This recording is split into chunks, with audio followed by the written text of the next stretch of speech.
Hello guys, welcome back to this platform. Guys, if you are coming first time to this channel, please subscribe and press the bell icon to get notified every time. इस video के अंदर हम लोग बात करेंगे Vodafone idea limited से update के बारे में। सबसे पहले आपको बताना चाहूँगा फ्राइडे के दिन की सिचुएशन के बारे में। 10.65 उससे पहले वाले दिन की क्लोजिंग एंड देन फ्राइडे को 10.75 के ऊपर ओपन होता है एंड 10.60 का लो बनाता है, 11.35 का हाई बनाता है इंट्राडे में। 52 वीक हाई अगर आप देखें तो 13.50 है और 52 वीक लो है 2.70 का, 9.60 का लोअर सर्किट एंड और 11.70 का अपर सर्किट एंड लगा था। फ्राइडे के दिन जो क्लोजिंग प्राइस होती है 11.20 की, जो कि 5.16% ऊपर है, यानी 55 पैसे ऊपर क्लोज होता है अपने प्रीवियस क्लोजिंग प्राइस के रेस्पेक्ट में। टोटल जो वॉल्यूम ट्रेड होता है एनएसई के ऊपर 42 करोड़ 37,93,813। करस्पॉन्डिंग मार्केट कैप अगर आप देखें तो 32,183.64 करोड़ है। बीएससी के ऊपर अगर आप डेटा को एनालाइज करेंगे तो यहाँ पे भी 11.33 का हाई बनाता है, 10.61 का लो, और टोटल यहाँ पे जो वॉल्यूम ट्रेड होता है 12 करोड़ 15,82,203। 11.20 की यहाँ पे भी क्लोजिंग देता है, जो कि 5.26% यानी 56 पैसे ऊपर क्लोज होता है अपने प्रीवियस क्लोजिंग प्राइस 10.64 के रिस्पेक्ट में। 32,183.64 करोड़ करस्पॉन्डिंग मार्केट कैप और 16.89% इसकी डिलीवरी, और एनएसई पे देखें तो 18.95% की डिलीवरी, लगभग 19%। अब बात करते हैं हम लोग न्यूज़ को लेकर के। तो न्यूज़ कुछ ऐसी है यहाँ पे कि क्रेडिट रेटिंग एजेंसी सुसी ने, आपको बताना चाहूँगा, यहाँ पे एक अपडेट जारी किया है। ये अपडेट बेसिकली जो है आईयूसी जो चार्ज जो है गवर्नमेंट ने इस बार अब क्या किया है, आईयूसी चार्ज को स्क्रैप आउट कर दिया है, यानी आईयूसी चार्ज को एबॉलिश मतलब फिनिश कर दिया है, अब ज़ीरो हो चुका है। तो जब से यहाँ पे जियो ने अनाउंस किया कि वो 1 जनवरी से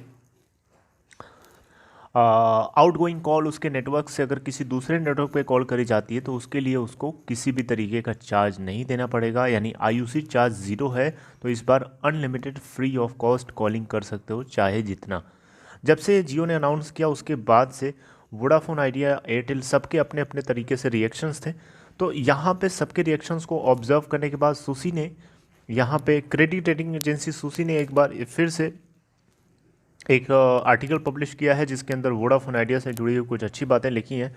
मतलब पहली बार ऐसा हुआ कि वोडाफोन के अंदर इतनी तेज़ी आई और किसी पब्लिशर ने इस बार पब्लिश किया अच्छी न्यूज़। तो अच्छी न्यूज़ ये है कि यहाँ पे इंटरकनेक्ट यूजेज चार्जेस यानी आईयूसी चार्जेस को अगर फिनिश कर दिया जाएगा तो उससे वोडाफोन आइडिया को कुछ प्रॉफिट गेन हो सकता है, सर्टेन प्रॉफिट गेन हो सकता है। कैसे गेन होगा, उसके EBITDA यानी इसका मतलब जानते हैं आप, earning before interest taxes depreciation and amortisation. इससे EBITDA जो है वोडा आइडिया का इम्प्रूव होगा, थोड़ा सा उसको राहत मिलेगी, थोड़ा सा उसको गेन होगा, जबकि जियो को थोड़ा सा इम्पैक्ट पड़ेगा, ज़्यादा नहीं। लेकिन एयरटेल को ज़्यादा कुछ इम्पैक्ट नहीं पड़ेगा, एयरटेल जो है न्यूट्रल ही रहने वाला है, ऐसा यहाँ सुसी की तरफ से बताया गया है। सबसे पहले मैं आप लोगों को बताना चाहूँगा ऑन नेट और ऑफ नेट कॉल्स क्या होती हैं। मान लीजिए आपके हाथ में वोडाफोन की सिम है, आपके फ़ोन में वोडाफोन की सिम है और आप अपने किसी दोस्त को जो कि जियो का सिम यूज़ करता है, आपने उसको कॉल किया। तो आपने वोडाफोन के नेटवर्क से कॉल किया है जियो के नेटवर्क के ऊपर। तो आप क्या कर रहे हो, आप एक तरीके से ऑफ नेट कॉल कर रहे हो। मान लीजिए एक और आपका फ्रेंड है जो वोडाफोन सिम को यूज़ करता है और आप भी वोडाफोन यूज़र हो, तो आप अपने वोडाफोन यूज़र से अपने वोडाफोन वाले यूज़ करने वाले दोस्त को कॉल करोगे।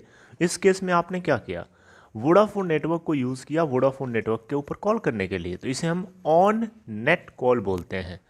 पहले वाली कॉल ऑफ नेट कॉल है, ये वाली ऑन नेट कॉल है।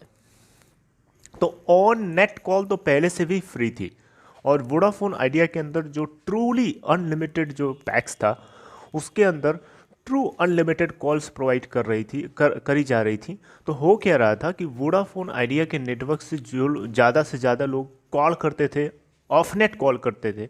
आई होप अब आपको समझ में आ रहा होगा ऑफ नेट और ऑन नेट कॉल मैं डायरेक्टली यूज़ कर रहा हूँ। तो हो क्या रहा था कि ऑफ नेट कॉल लोग ज़्यादा कर रहे थे वोडाफोन आइडिया से नेटवर्क को यूज़ करके, क्योंकि ट्रू अनलिमिटेड कॉल यहाँ पे प्रोवाइड करी जा रही थी। तो इससे हो ये रहा था कि अब वोडाफोन के सिम को यूज़ करते हुए कोई दूसरे के नेटवर्क पे कॉल करेगा तो उसको क्या होता था कि आईयूसी चार्ज देना पड़ता था। किसको देना पड़ता था? ऑपरेटर, आपका ऑपरेटर यानी वोडाफोन किसको देगा? जियो को देगा, 6 पैसे पर मिनट के हिसाब से। लेकिन अब आईयूसी चार्ज को स्क्रैप आउट कर दिया गया है। इसका मतलब हुआ कि अब वोडाफोन को किसी भी तरीके का ऑफनेट कॉल के चार्ज जो है नहीं देने पड़ेंगे, राइट।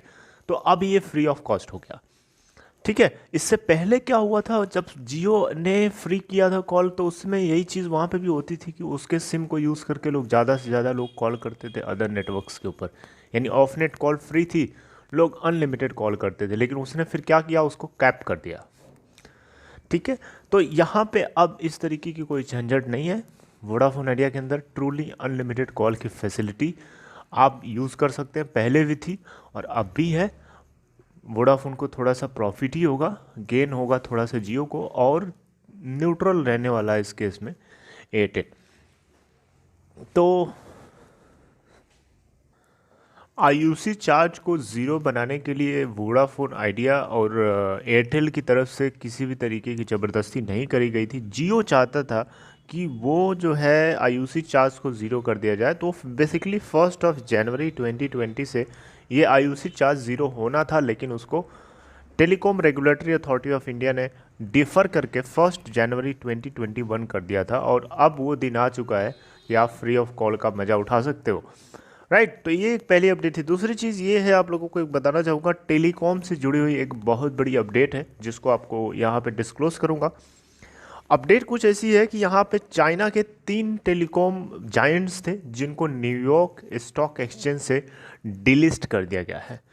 अब पूरी कहानी को डिटेल में नहीं बताऊंगा, शॉर्ट में आप समझ लीजिए। डिलिस्ट क्यों किया गया है? क्योंकि डोनाल्ड ट्रंप नवंबर के मंथ में, ठीक है, एक ऑर्डर पास किया था। उस ऑर्डर में लिखा था कि कोई भी ऐसी कंपनी जो चाइना कंट्रोल करता है या फिर किसी भी तरीके से चाइना के साथ उसका अलायंस है, वो कंपनी जो है यूएस के अंदर स्टॉक एक्सचेंज से डिलिस्ट हो जानी चाहिए, राइट।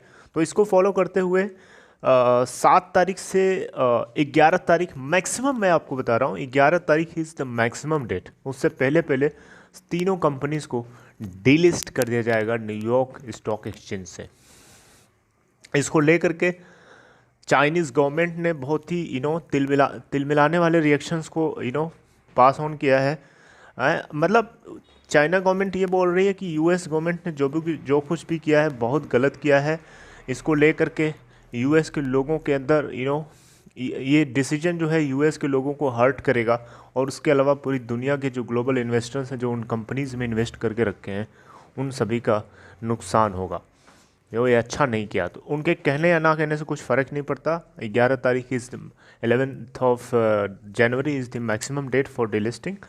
तो ये एक बहुत बड़ी अपडेट थी क्योंकि टेलीकॉम जायंट्स थे, ओके।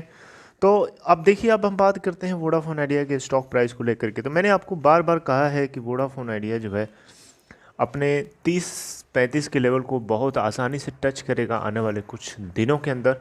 अब देखते हैं कि कितना मैं सच होता हूँ। वैसे मैं आपको ये भी बताता हूँ कि मैं गलत भी हो सकता हूँ, ओके। तो ये बातें हैं जो आपको पता होनी चाहिए, लेकिन ऑप्टिमिस्टिक होना हमारा काम है, ऑप्टिमिस्टिक रहना चाहिए और होपफुल रहो, विश्वास रखो। बहुत लोग डरते हैं, बोलते हैं कि क्या बोलते रहते हो इस तरीके की बातें, लेकिन फिर भी मैं उनको हमेशा की तरह बोलता हूँ और बोलता रहूँगा। जब ये कंपनी के डिसीजन नहीं आए थे सुप्रीम कोर्ट की तरफ से, तब भी मैं बोलता था कि कंपनी सरवाइव करेगी, कंपनी के पास कोई, गवर्नमेंट के पास कोई ऑप्शन नहीं है इसका ऑल्टरनेट, और भारत की जो जनता है उसके पास भी कोई ऑप्शन नहीं है, ठीक है। तब भी लोग बोलते थे कि ये सुप्रीम कोर्ट से 15 साल या 20 साल का इसको टाइम मिलने वाला नहीं है। तो बहुत दुनिया भर की बातें हैं। चीज़ों को, नेगेटिविटी को रिफ्लेक्ट करो, पॉजिटिविटी को अपने पास रखो। बड़ा मुश्किल होता है काम करना, बोलना आसान है, but we have to do this. So this is all, take care guys. अगर कुछ और मैं न्यूज़ पाता हूँ आपको मुझे मिलती है तो मैं आपको डेफिनेटली अपडेट करूँगा। So this is all, take care of yourself, thank you.